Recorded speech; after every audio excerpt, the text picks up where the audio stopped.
Hello everyone. हमारा ecology के अंदर स्पीसीज इंटरेक्शन टॉपिक चल रहा था और उसके अंदर एक इंटरेक्शन जो है वो बच गई थी। आज हम वो डिस्कस करते हैं। तो जो इंटरेक्शन बची हुई है उसका नाम है पैरासिटिज्म।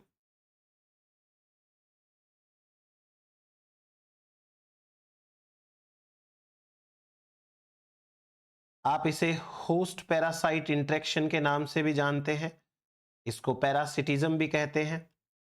एक बहुत ही ज्यादा इंपॉर्टेंट टाइप की इंटरेक्शन है नेचर के अंदर पैरासिटिज्म। एक बार अपन डिस्कस करते हैं ओवरऑल इसके अंदर क्या होने वाला है। यहां पर दो स्पीसीज के मेंबर्स में से एक स्पीसीज है, उसको बोलते हैं पैरासाइट, और जो सेकंड स्पीसीज है इसको बोलते हैं होस्ट। क्या डिफरेंस है दोनों के अंदर?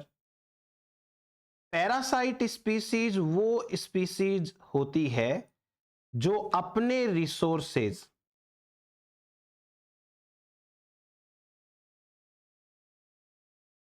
होस्ट से लेती है, फ्रॉम होस्ट। अपने रिसोर्सेज है वो होस्ट से लेगी, और होस्ट वो स्पीसीज होगी जो नेगेटिवली अफेक्टेड होगी, नेगेटिवली अफेक्टेड बाय पैरासाइट। ये तो एक बात हो गई। तो दो स्पीसीज में से एक स्पीसीज को हम पैरासाइट कहेंगे और दूसरी को होस्ट कहेंगे, and the parasite is the one who takes resources from the host.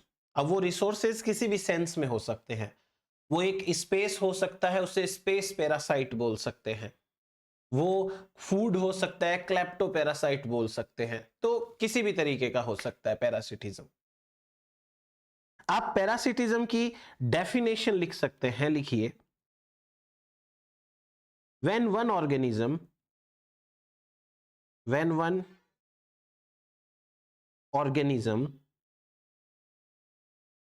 feed upon another organism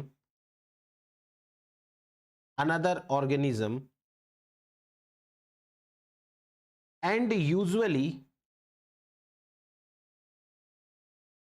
do not kill it, मारता नहीं है ये, and usually do not kill it, the former is known as parasite and the later is known as host। तो ये तो हो गया अपने पास में डेफिनेशन वाइज बात। अब दूसरी बात करते हैं। जहां पर पैरासिटिज्म आता है वहां पर एक प्रोसेस देखने को मिलती है नेचर की, और इस नेचर की प्रोसेस को हम कहते हैं कोएवोल्यूशन। कोएवोल्यूशन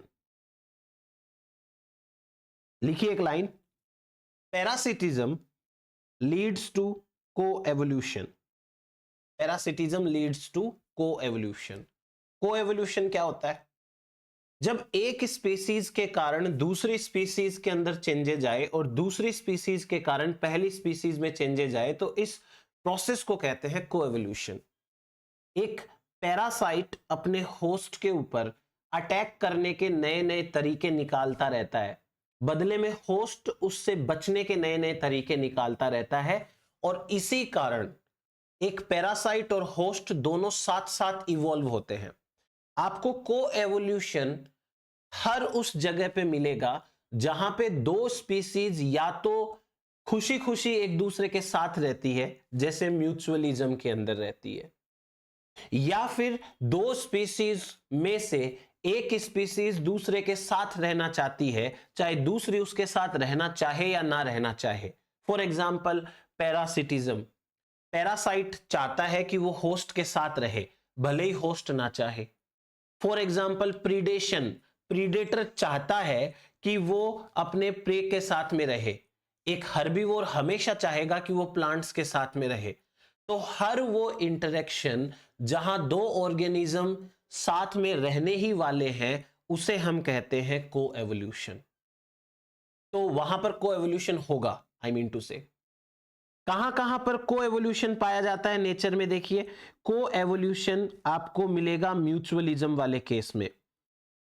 अब आप चाहे म्यूचुअलिज्म में लाइकेन का एग्जांपल ले लीजिए, माइकोराइजा का ले लीजिए, नाइट्रोजन फिक्सिंग बैक्टीरिया का एग्जांपल ले लीजिए, पॉलिनेशन का एग्जांपल ले लीजिए, सीड डिस्पर्सल का एग्जांपल ले लीजिए, म्यूचुअलिज्म में को एवोल्यूशन होता है। आपको को एवोल्यूशन प्रीडेशन में भी मिलेगा। होस्ट एंड पैरासाइट साथ साथ इवोल्व होते हैं, आपको पैरासिटिज्म के अंदर भी मिलने वाला है, और आपको को एवोल्यूशन यहां पर हर्बीवोरी में भी मिलेगा।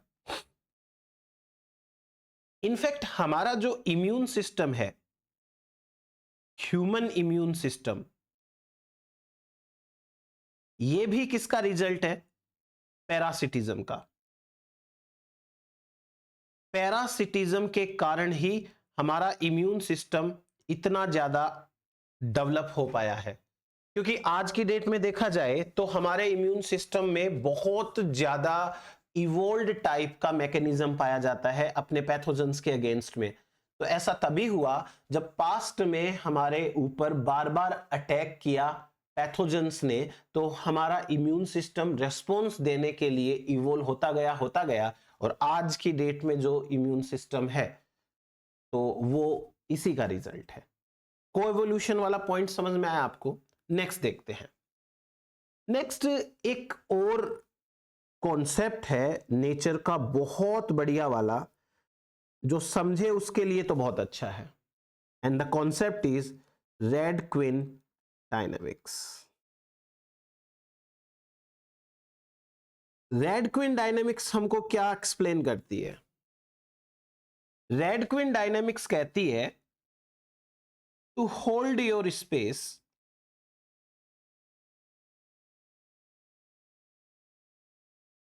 you always have to run।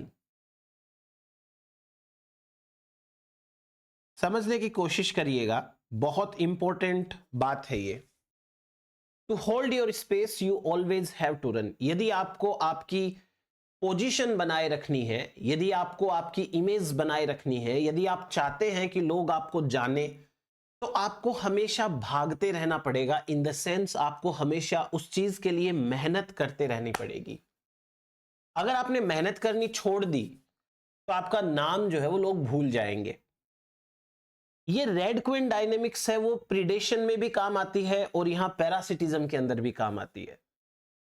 अगर होस्ट ने बचने के तरीके निकालने छोड़ दिए तो पैरासाइट उसे मार डालेगा, और अगर पैरासाइट ने अटैक करने के तरीके निकाल दिए, छोड़ दिए, तो वो कभी भी पैरासिटिज्म नहीं कर पाएगा, तो वो नेचर से एक्सटिंक्ट हो जाएगा।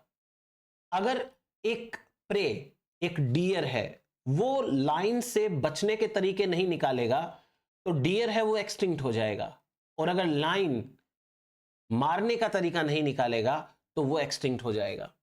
आप कुछ भी समझ लीजिए कि यदि आपको अपना नाम बनाए रखना है, आपको यदि चाहते हो कि आपकी पोजीशन मेंटेन रहे, तो आपको उस पोजीशन के लिए हमेशा मेहनत करनी होती है। ऐसा कभी नहीं होता है कि आप एक बार जो है उस पोजीशन तक पहुंच जाए और मेहनत करना छोड़ दें, फिर भी आप उसी पोजीशन पर बने रहें।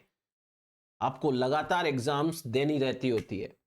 तो रेड क्विन डायनेमिक्स सिंपली ये एक्सप्लेन करती है कि यदि पैरासाइट ने इवॉल्व होना छोड़ दिया तो वो नेचर से एक्सटिंक्ट हो जाएगा, और होस्ट ने इवॉल्व होना छोड़ दिया तो वो एक्सटिंक्ट हो जाएगा। So according to this red queen dynamics, the species who stop evolving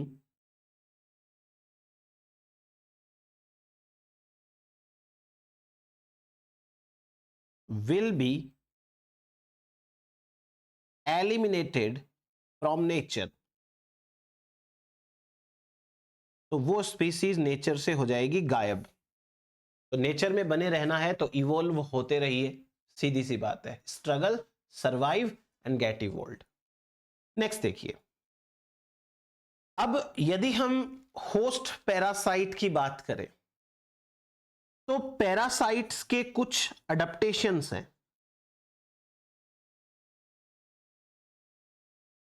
adaptations of parasite,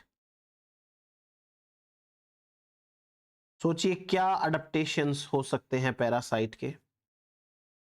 एक पैरासाइट को अपना फूड, अपना रिसोर्स होस्ट की बॉडी से मिल जाएगा, तो इस पैरासाइट को अपना खुद का डाइजेस्टिव सिस्टम रखने की जरूरत नहीं है। तो पैरासाइट का डाइजेस्टिव सिस्टम है वो लॉस्ट हो जाता है। जैसे आपने कस्क्यूटा देखा होगा, प्लांट है पैरासिटिक, कस्क्यूटा के अंदर क्लोरोफिल नहीं होता, उसको बना बनाया फूड मिल जाएगा। और ऐसे ही जो एनिमल्स के ऊपर पैरासाइट रहते हैं उनमें भी डाइजेस्टिव सिस्टम नहीं होता है। दूसरा, एक पैरासाइट को होस्ट की बॉडी के ऊपर या अंदर रहना होता है, इसलिए उसे जरूरत नहीं है बहुत ज्यादा सेंसरी ऑर्गन्स रखने की। तो extra sensory organs, extra sensory organs, इनका भी लॉस हो जाना चाहिए। एक्स्ट्रा सेंसरी ऑर्गन की कतई आवश्यकता नहीं है, तो ये भी लॉस हो जाते हैं। एक पैरासाइट के लिए कभी भी ऐसा नहीं होगा कि होस्ट के अंदर का एनवायरनमेंट उसको हमेशा वेलकम करेगा।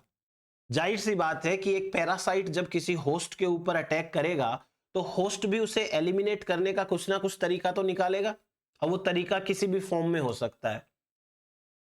तो पैरासाइट को बहुत ज्यादा अच्छा मौका नहीं मिलेगा होस्ट की बॉडी के अंदर जाकर रहने का, स्टैब्लिश होने का। इसकी रिप्रोडक्शन कैपेसिटी ज्यादा होनी चाहिए ताकि जब कभी भी इसको मौका मिले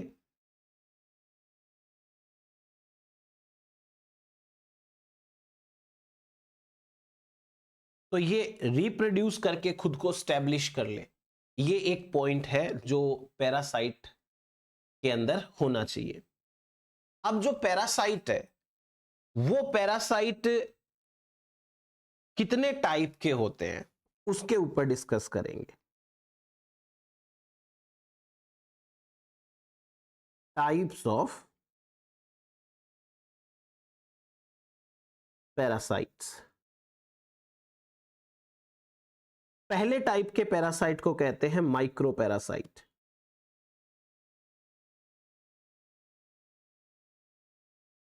अब इसके बारे में सुन लीजिए एक बार, फिर अपन लिख लेंगे माइक्रो पैरासाइट कौन होता है। एक तो नाम से पता चल रहा है कि ये माइक्रो पैरासाइट है, छोटे टाइप के पैरासाइट है। ऐसे पैरासाइट्स जो स्पेशली होस्ट की बॉडी के अंदर रहते हैं उनको बोलते हैं माइक्रो पैरासाइट। होस्ट की बॉडी के अंदर रहते हैं, ये रिप्रोडक्शन भी होस्ट की बॉडी के अंदर ही करते हैं।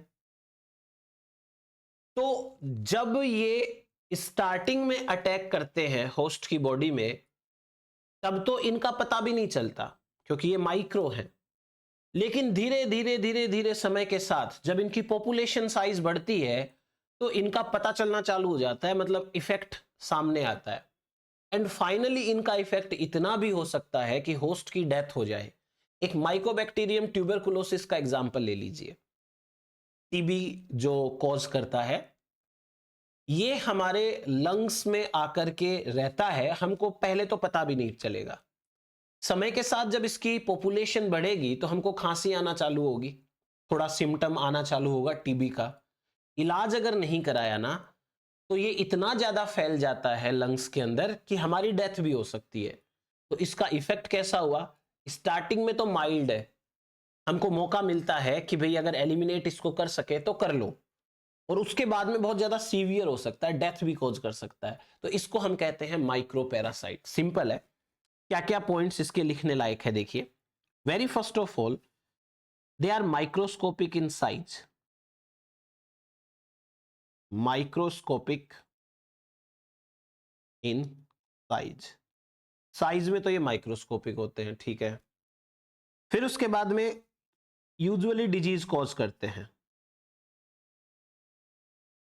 Cause disease.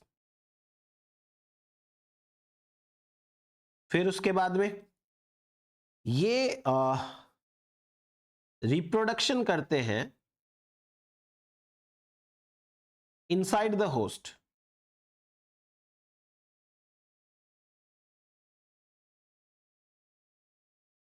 होस्ट के अंदर ही रिप्रोडक्शन करते हैं। जैसे एग्जाम्पल में हम लिख सकते हैं पैथोजेनिक बैक्टीरिया।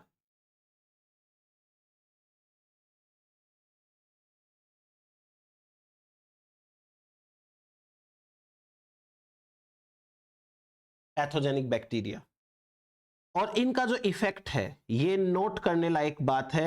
एग्जाम के अंदर CSIR में, गेट में यही आता है कि their effect is mild to severe. Effect is mild to severe. इनका इफेक्ट है वो कम से लेके फिर लास्ट में जानलेवा तक हो सकता है। ओके, तो ये तो हुआ अपने पास में माइक्रो पैरासाइट्स। अब दूसरे देखते हैं मैक्रो पैरासाइट्स। नाम से थोड़ा पता चल रहा है मैक्रो बड़ी साइज के होते हैं। कैसे इसको हम जस्टिफाई करें? देखिए, मैक्रो पैरासाइट ऐसे पैरासाइट्स होते हैं जो होस्ट की बॉडी के अंदर भी रह सकते हैं, बाहर भी रह सकते हैं। मैक्रो है, लेकिन ये रिप्रोडक्शन बॉडी के बाहर करेंगे, अंदर नहीं करेंगे, बाहर करेंगे। यूजुअली ये डिजीज कॉज नहीं करते हैं, और इनका इफेक्ट भी है वो उतना ज्यादा नहीं होता है, यूजुअली माइल्ड ही रहता है। इनको हम कहते हैं macro parasites.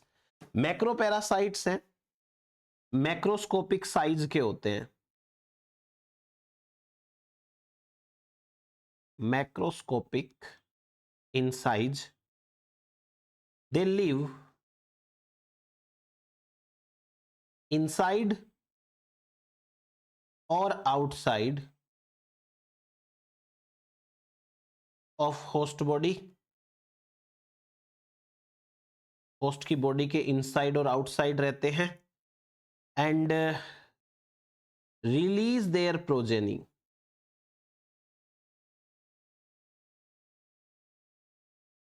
Outside the host body.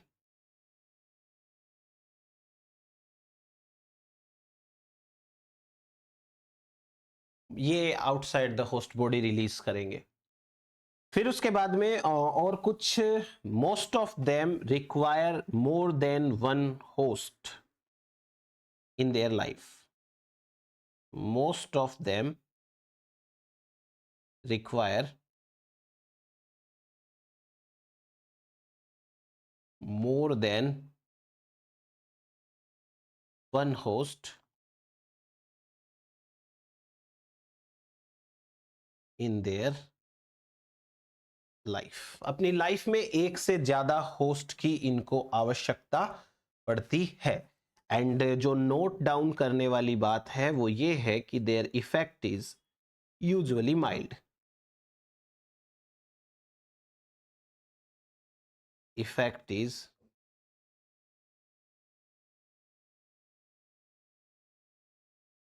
Usually mild. ये हुआ अपने पास में मैक्रो पैरासाइट। तीसरे टाइप के पैरासाइट है पैरासिटोइड्स।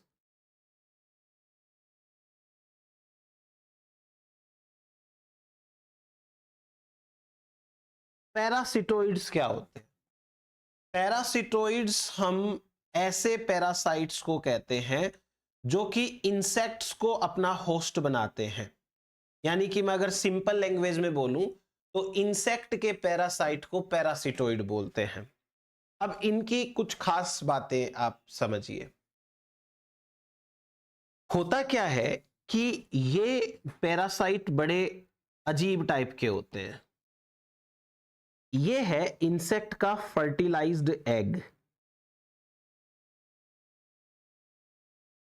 Fertilised egg of insect.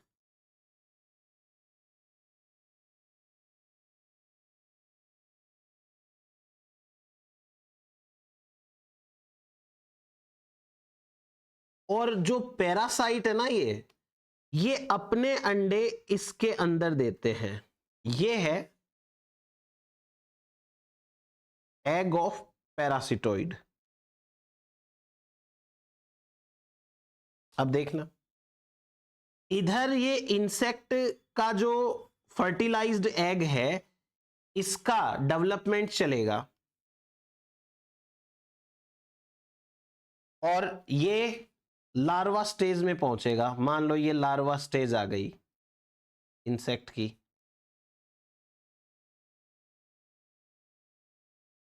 Larva,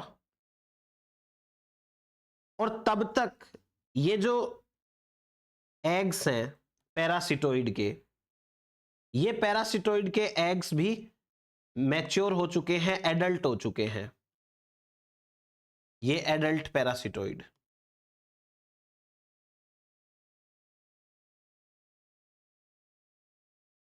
और अचानक से क्या होगा, ये जो इंसेक्ट का लार्वा है इसकी डेथ हो जाएगी।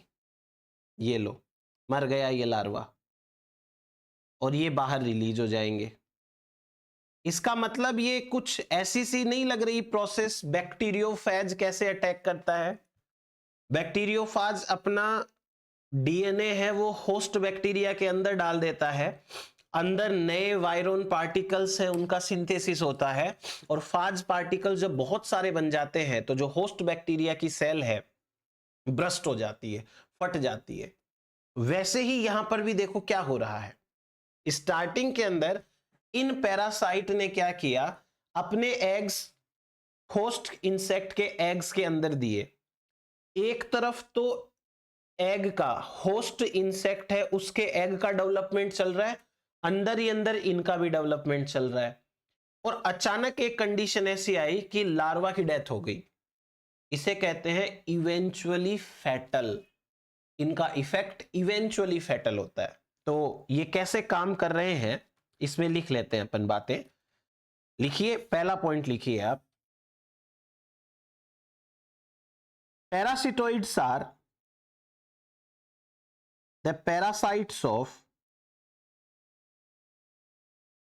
insects. Parasitoids are the parasite of insects. दूसरा, they develop as internal parasite. ये इंटरनल पैरासाइट की तरह डेवलप होते हैं। तीसरा,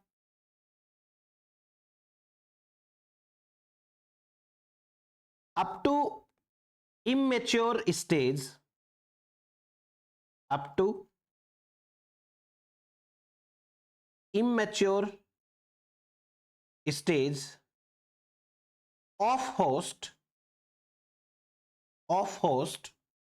ब्रैकेट में लिखिए जैसे larva, pupa, up to immature stage of host they remain inside, they remain inside।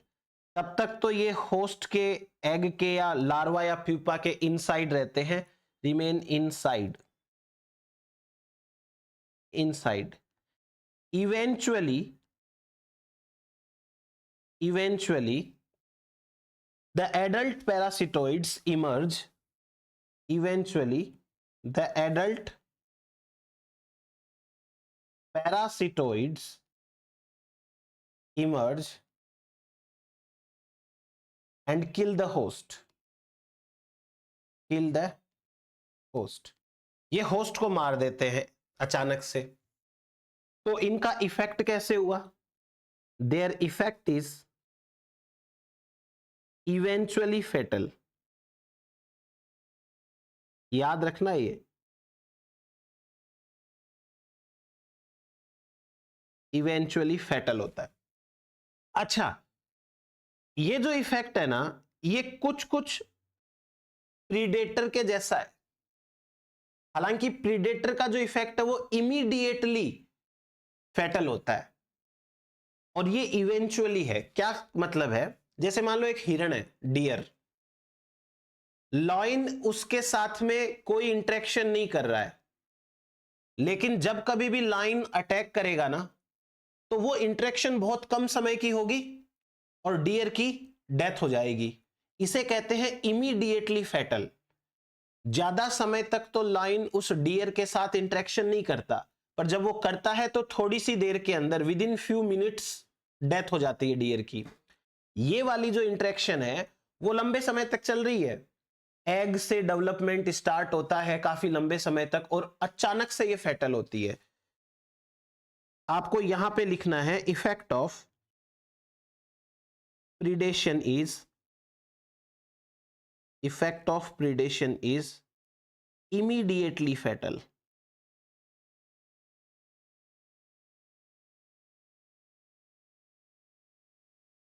अचानक से फैटल हो जाता है ये। एक और चीज है, क्या पता आपको यही पूछ ले कि कौन से टाइप के पैरासाइट की जो इफेक्ट है वो प्रीडेटर के इफेक्ट, प्रीडेशन इफेक्ट के सिमिलर सी होती है, तो उसका आंसर भी यही आएगा। आप एक लाइन लिखिए, their effect is almost similar to predation. Their effect is almost similar to predation. इनका इफेक्ट प्रीडेशन के ऑलमोस्ट सिमिलर होता है।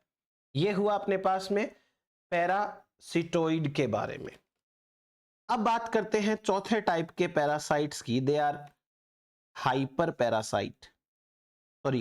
पैरासिटोइड्स। पैरासिटोइड्स नाम से स्पष्ट है, पैरासिटोइड के पैरासाइट को हाइपर पैरासिटोइड कहते हैं। They are the parasite of parasitoids. बस इसमें और ज्यादा कुछ लिखने की जरूरत नहीं है। फिर एक टाइप के जो पैरासाइट्स होते हैं इनको कहते हैं एक्टोपैरासाइट, जो होस्ट के बॉडी के बाहर रहते हैं। इसमें एक्सप्लेनेशन की जरूरत नहीं है। एक को कहते हैं एंडोपैरासाइट,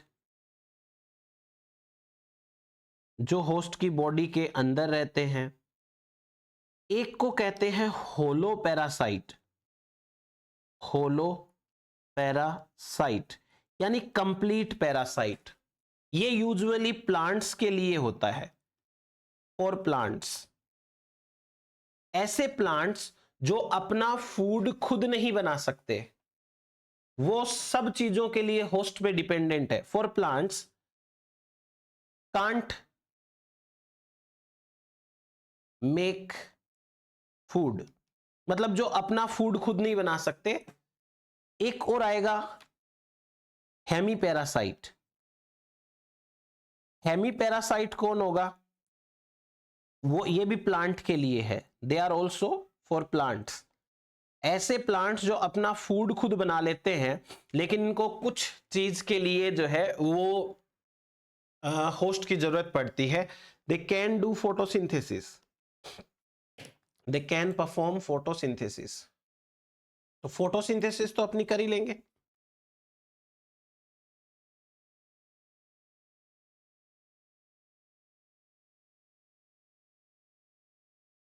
ये कहलाते हैं हेमीपैरासाइट्स। देन उसके बाद एक टाइप के पैरासाइट होते हैं, इनको कहते हैं क्लेप्टोपैरासाइट।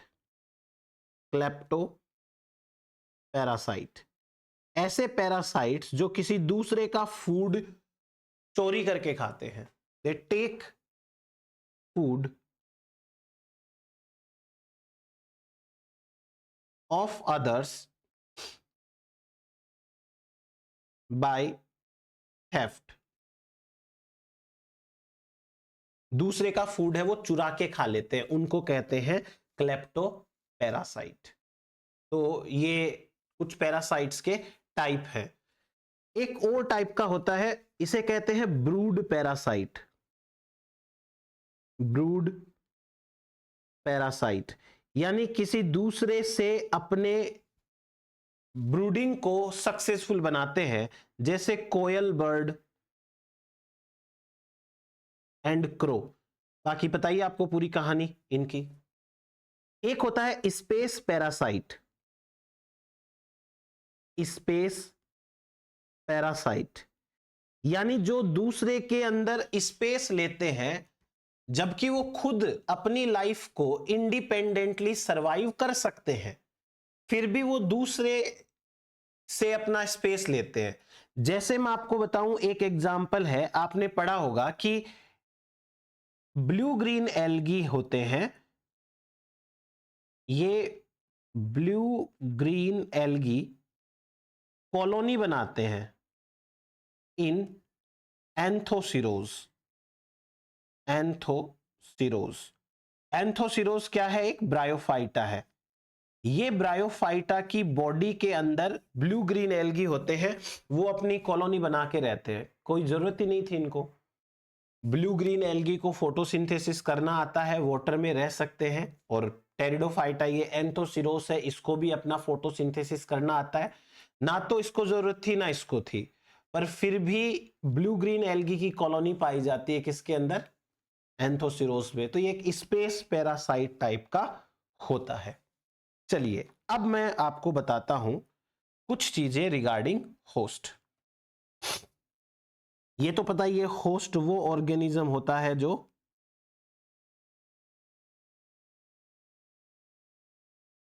अपने ऊपर पैरासाइट को रिसोर्स देता है। दो टाइप के होस्ट होते हैं, एक को कहते हैं प्राइमरी होस्ट,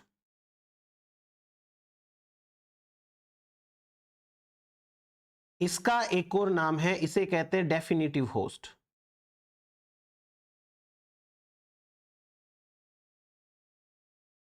क्या मतलब है इसका? ऐसा होस्ट जिसमें पैरासाइट अपना सेक्सुअल रिप्रोडक्शन कंप्लीट करता है, तो उसे हम कहते हैं primary host. Parasite carries out it's sexual reproduction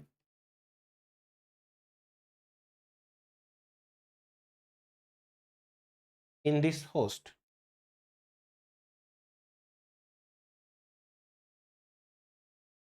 अपना सेक्सुअल रिप्रोडक्शन कैरी आउट करता है। और दूसरा ये कहलाता है secondary host.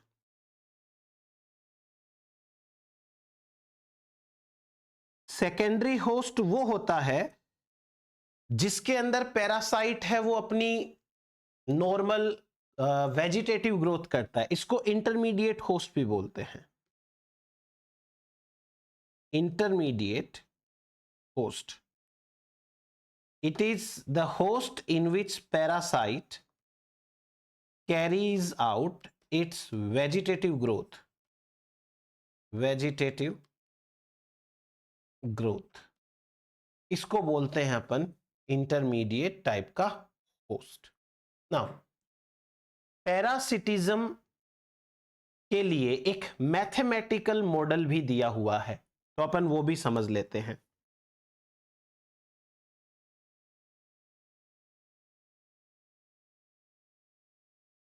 Mathematical model for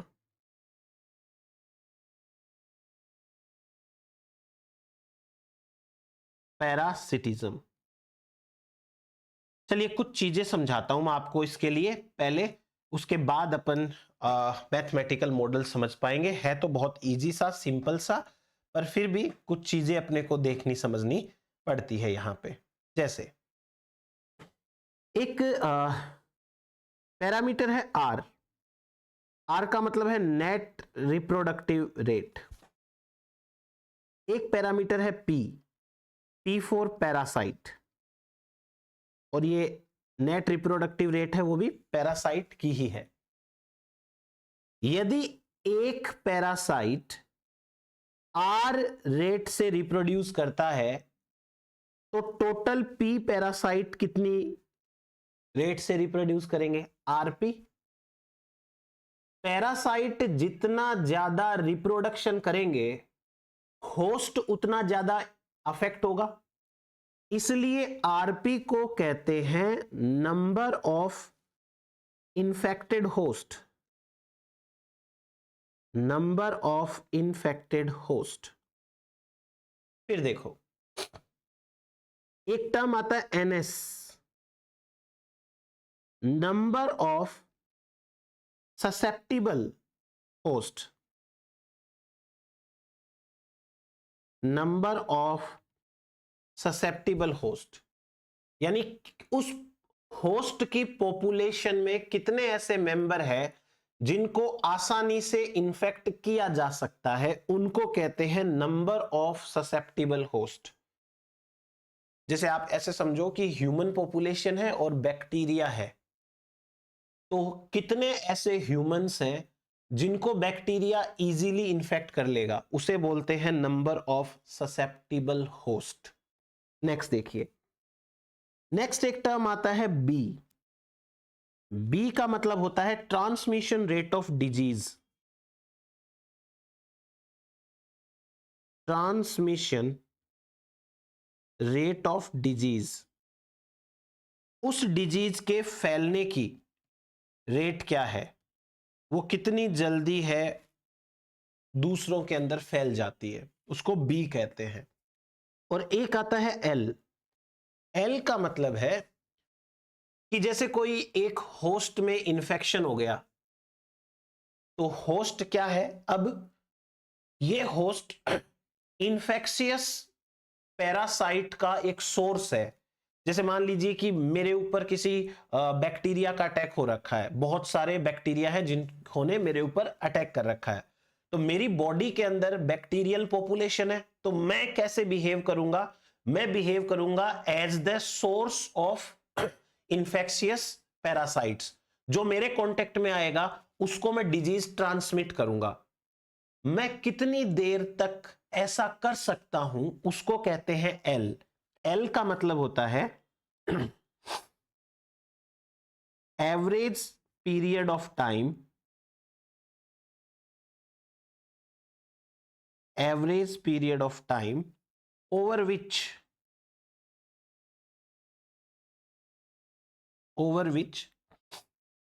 the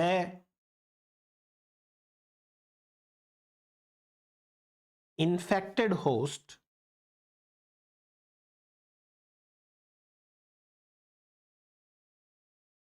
remains infectious,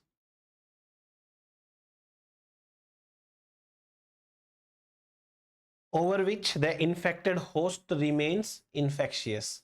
जब तक वो infected host है वो infectious रहता है तब तक।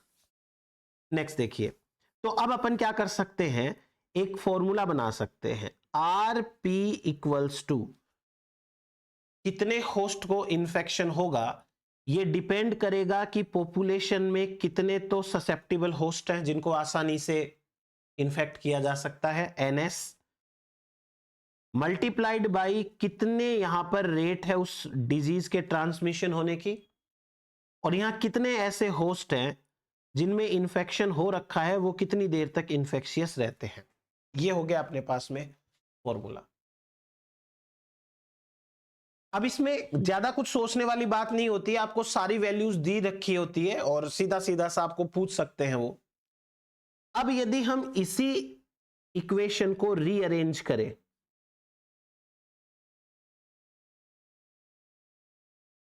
तो रीअरेंज करने पर सेम इक्वेशन कुछ ऐसी बन जाएगी, N T equals to 1/bl। अब ये नई इक्वेशन बन गई है तो इसका मीनिंग समझना पड़ेगा अपने को, क्या होता है देख लेते हैं अभी क्या मतलब है इसका। बी और एल तो वही है जो ऊपर लिखा हुआ है, एंटी का मतलब समझिए। एंटी का मतलब है कि ऐसे कितने होस्ट की जरूरत है जो उस पॉपुलेशन के अंदर उस डिजीज को लंबे समय तक मेंटेन कर सकते हैं। एक सिंपल चीज सोच के देखनी है, बैक्टीरिया के पॉइंट ऑफ व्यू से सोचो, एक बार ऐसे सोचो कि डिजीज होनी चाहिए, तो डिजीज होनी चाहिए इसके लिए क्या जरूरी है, ऐसे होस्ट की जरूरत है जो बैक्टीरिया को लंबे समय तक अपने अंदर रखे और दूसरों को फैलाता रहे, वो तो डिजीज होती रहेगी। एंटी का मतलब वही है, anti means number of susceptible host, number of susceptible hosts needed to maintain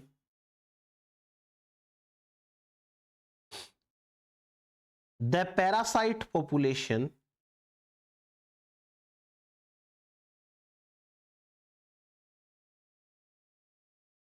needed to maintain the parasite population at a certain size, at a certain size. तो पैरासाइट की पॉपुलेशन को एक पर्टिकुलर साइज पर maintain करने के लिए कितने host चाहिए उसको बोलते हैं अपन। आपको इस इक्वेशन के अंदर ये दिखाई दे रहा है कि एनटी और बीएल जो है वो एक दूसरे के इनवर्सली प्रोपोर्शनल है।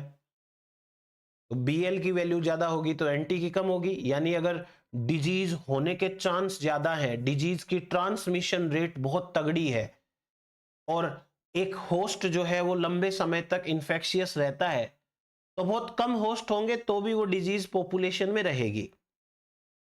अब एक मैं आपको इक्वेशन मतलब ये समझा देता हूं। जैसे मान लीजिए सपोज करिए कि बी की वैल्यू है 0.1, एल की वैल्यू है 0.01, तो एन टी की वैल्यू क्या आएगी? एन टी आएगा 1 डिवाइडेड बाई 0.1 इंटू 0.01, राइट, दो इधर एक इधर, यानी 1000 होस्ट ऐसे चाहिए उस पॉपुलेशन के अंदर जो इस पैरासाइट को उस पॉपुलेशन में काफी देर तक मेंटेन रखे। इसे हम कहते हैं एंटी। तो ये पैरासिटिज्म के बारे में जितनी भी बातें थी सारी की सारी हो गई अपनी। यहां से सवाल आ जाएगा और इतना आपको कर लेना है। चलिए थैंक यू, बहुत जल्दी मिलते हैं नेक्स्ट लेक्चर में अपने। Thank you so much.